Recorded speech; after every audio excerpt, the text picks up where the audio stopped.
I'm Dan Edmunds, and this is a 2020 Porsche Taycan 4S. I used to tune suspensions for a living, and now I like to take the wheels off and see what manufacturers are up to. I'm especially interested in seeing what makes this electric Porsche perform so well. But before we get started, remember to click subscribe.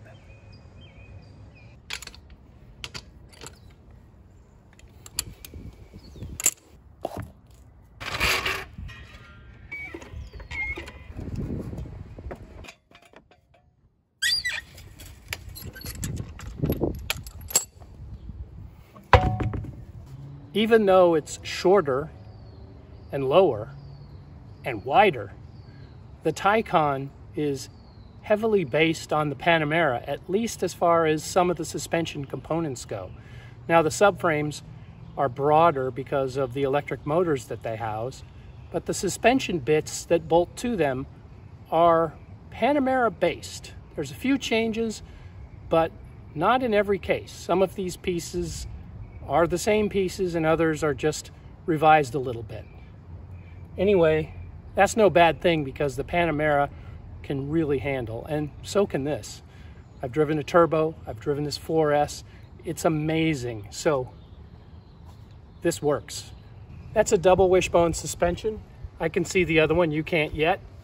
But just look at these brakes, they're huge. 6-piston calipers. You know, the turbo has 10-piston calipers, but these are no slouch. We'll take a closer look at those a little bit later. Yeah, this is going to be interesting. All right, we have lots going on here. This is the upper control arm, forged aluminum, nice thin piece here, which it can be because this is a high mount upper arm that's far from the spindle. So the loads get lower the higher up you go because there's more leverage. Here is a height sensor that regulates the air suspension. And of course, this is one of the air springs right here. And then this bolt here, and this is the top end of the stabilizer bar link, which attaches directly to the upright. So it's a 1-to-1 motion ratio, even though it's mounted way up here. This is the air spring, and it surrounds the damper. The damper is within it. And down here at the bottom is a bolt, and that is where it bolts to the lower control arm. Here we can see the entire lower control arm, from the ball joint to the spring shock mount to the inner pivot back there. And all of them are in a line that is perpendicular to the car, and so lateral cornering loads will just come straight in here and go right into that bushing. Any loads that come towards the back, like the edge of a pothole strike, will pull this ball joint back towards the camera, and what that'll do is it'll pull the forward leg out away from the car. It's an L-shaped arm, but it's pointing forward instead of aft. So this is the lower ball joint, the one at the end of the lower control arm, and this is the bolt that connects the spring and shock to the lower control arm. And I'm going to pan forward, see if we can see the front mounting point of the arm. I don't think we're going to catch it because it's behind here. So the forward pivot is hidden from view. This cover is preventing us from seeing very much of this control arm. But check out back there. That is the battery pack. It goes from side to side, front to back. It's underneath the entire passenger compartment. It's 93.4 kilowatt hours in size. This is the 4S. That's technically an option, but it's the only one they're building it with right now at launch. It's the same battery that's in the Turbo and the Turbo S. In this car, because it's a little lighter, it's rated at 203 miles. The Turbo is 201, and I believe the Turbo S is 192. Now, I've tested the Turbo, and I got an apparent range of 287, and I just tested this 4S and got 300.5. Can you believe that? Almost 100 miles more than the rating.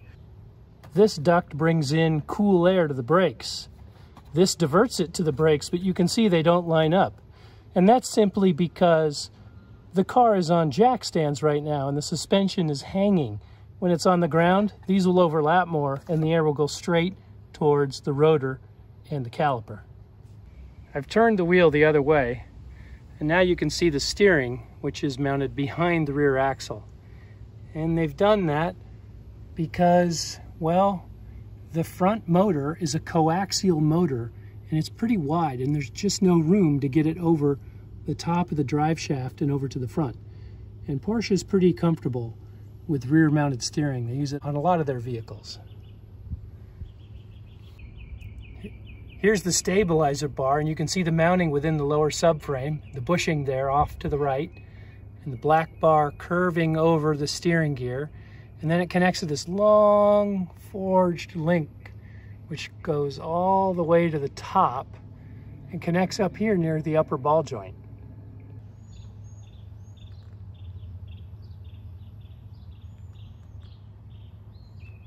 Notice how the upright is hollow.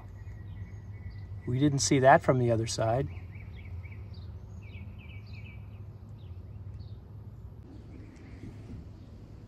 Here's a top to bottom view of the whole enchilada. You can see the upper control arm, the L-shaped lower control arm, rear mounted steering, the air spring and the shock that's within it, although you have to take my word for it on that part, and the stabilizer bar and its drop link.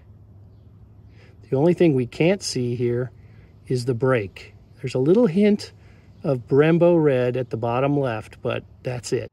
Top-down view of the rotor and caliper. You can see how complicated the ventilation is inside the rotor and how massive this caliper is.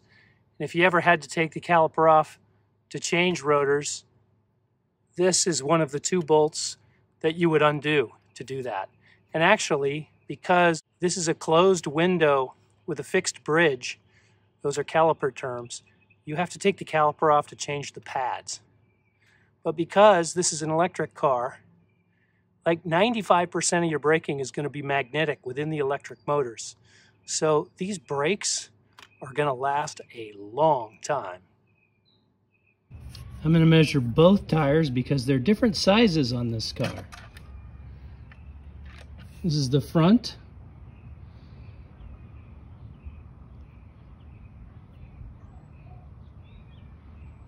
.61 even. Well, that's about it for the front. I'm going to put the tire on and move to the back. That looks pretty interesting. I can see two upper links and a toe link pretty clearly, but I can't see what's going on from the bottom from here. Let's take a closer look. Well, here are the two upper links, and the rear one on the right snakes around the spring and the shock, and together they approximate an A-shaped upper arm, even though they are two independent links. Now they dip down so that when the suspension is fully compressed, this part here won't come in contact here. So it's just for clearance. This is the toe link. And what's really interesting about that is we can't really see where it attaches to the subframe. It seems to hover. And that's because this car has rear wheel steering. And what we're seeing is where it attaches to the actuator that actually steers this in and out depending on conditions. It doesn't move it very much, but if you've ever driven a car backwards, you know that a little steering goes a long way. There's not much light in there, so it's really hard to get it to focus, but you can see a bellows and then a structure behind there. The bellows isn't very long because, again, this doesn't have to steer very much. In the foreground, the washers are eccentric, so even though this is an active system, you still have to set static toe the usual way. So here's the lower control arm. The plastic cover is making it so we can't see the whole thing, but it is A-shaped. Far to the right is the eccentric, where you can adjust camber. Far to the left is the pivot that bolts to the upright. That's the length of the arm. So the stabilizer bar is there attached at about 0.85. But if you look behind it, you can see the shock absorber. They actually use the same through bolt to mount to the arm in the same place, so that's nice and efficient. Both of them, the shock and the stabilizer bar, are at 0.85.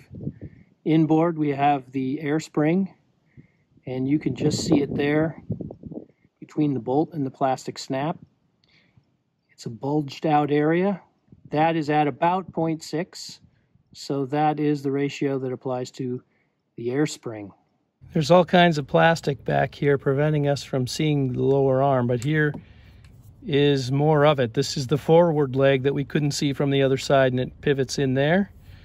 And then you can see that this brake duct is bolted to it, and it blows air through here, and you can just see it here where it comes out and blows right on the rotor.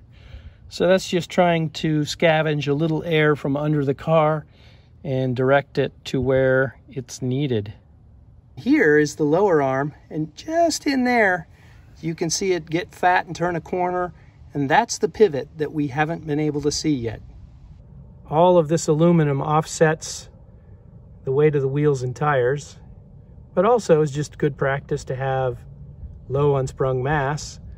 The aluminum subframe is more about reducing overall mass and offsetting the weight of that big battery under the car. Of course, all of those links have to attach to something on the outboard end. And of course, that's the upright, or the hub carrier if you prefer, because it has the rear wheel bearing and the rear hub. The brakes are 4-piston fixed caliper brakes. They also have a fixed bridge. So any pad changes, which again are going to be rare to non-existent during the time you own this vehicle, would require the removal of the caliper. All right, let's see how much these bad boys weigh. Remember, these are 11 by 20 inch wheels. 69.5 pounds. That's a lot of weight, but this is a lot of wheel and tire. Well, I think we've seen about all we can see without disassembling the car. There were a lot of plastic bits in the way, but I still think we got the general idea. So I'm going to put this wheel back on and get back inside. If you like what you saw, remember to click subscribe. Until next time, this is Dan Edmunds saying, thanks for watching.